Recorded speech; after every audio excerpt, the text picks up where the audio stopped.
Where are we? Are we in Franz Josef or Fox Glacier? Franz Josef. I keep losing track of where we are so far. We're at Franz Josef and it is time for a helicopter flight up over the Franz Josef and I believe the Fox Glacier. And I'm going to let the pilot tell you all about it because he's the man and I'm the man that knows nothing about it. That's why I'm here. On your behalf, how lucky are you that I've come here to fly the Fox Glacier and you don't have to?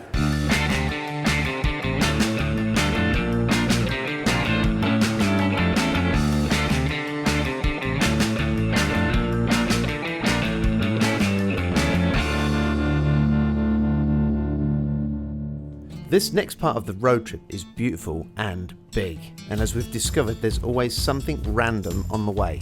So before we could even think about leaving the last towns behind, we had to stop for a leg stretch of Wanaca's crazy, quirky, and frustratingly difficult puzzling world. We were there just long enough to get lost in the giant maze, and not quite long enough to find every coloured tower before jumping back onto the amazing route to the Tasman Sea. Of course, we managed to blame not completing the maze on the kids. Queenstown's that way, Wanaca's that way, Milford Sound's that way, Tekapo's that way, West Coast's that way, Franz Josef Glacier that way. So sit back, enjoy a little bit of scenery. It is a beautiful sunny day. It's been sunny pretty much every day since we started our trip. So far it's been pretty fantastic and we're hoping to be able to get enough distance on the drive tonight to do a bit of freedom camping.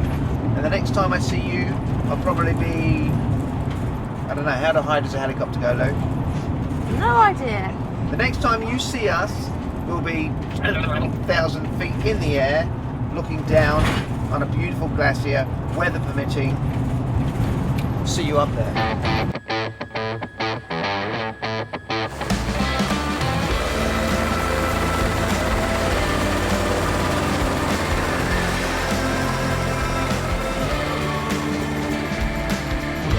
What we're following now is the main fault line that runs the length of the South Island. It's where two big tectonic plates collide. The Australian plate gets pushed underneath while the Pacific plate rides over the top of it.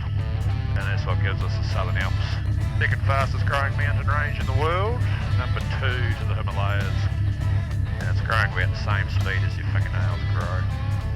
So we're now into the Fox Valley here, at around about 10,500 feet. Got about 36 square kilometres of snow and ice here, with an average depth of around about 1,000 feet deep, or 350 metres deep.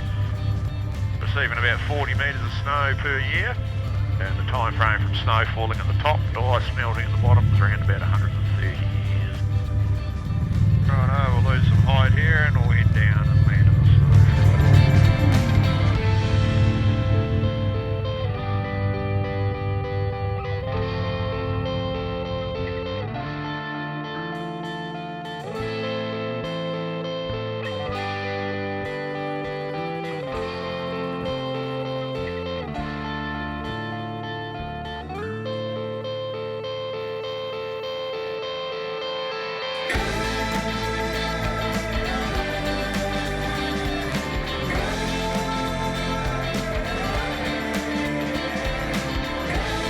Up there on the glacier was a real highlight of the trip and we were super lucky with the weather as well.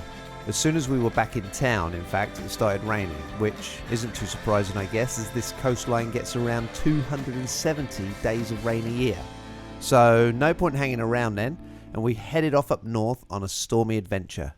Camping by the sea was pretty epic, watching the weather lash down from our window while we took a battering. Certainly beats a hotel room anyway. This part of the trip was big distances, and with the rain pouring, we sought out a few distractions to stop us all going stir crazy.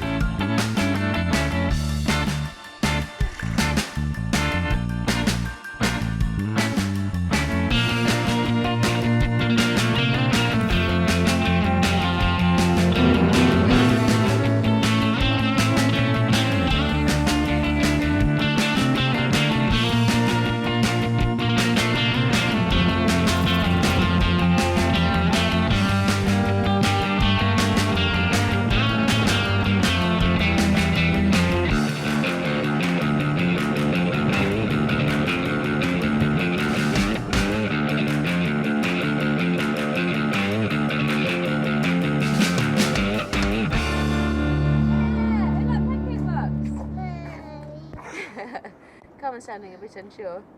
And that is the way to finish the West Coast, the Pancake Rocks. And I reckon if you do the Pancake Rocks and you get a rainy day, you've got the best day, because that is nature at its most ferocious. The sea out there will show you that there's no way of ever taming this area. That is fantastic. So now we're going to finish up on the West Coast and we're going to head inland where the sun may shine and head towards the Abel Tasman. My advice, do this West Coast drive. It is fantastic.